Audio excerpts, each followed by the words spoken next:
राजा जी दवाई में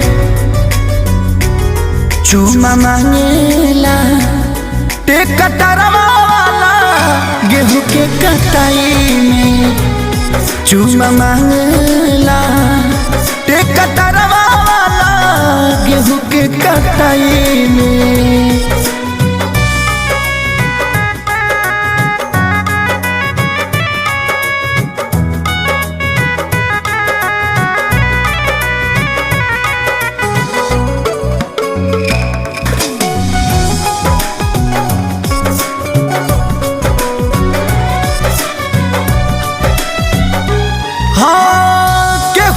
ही बुझातावे हमारा ये दर्द के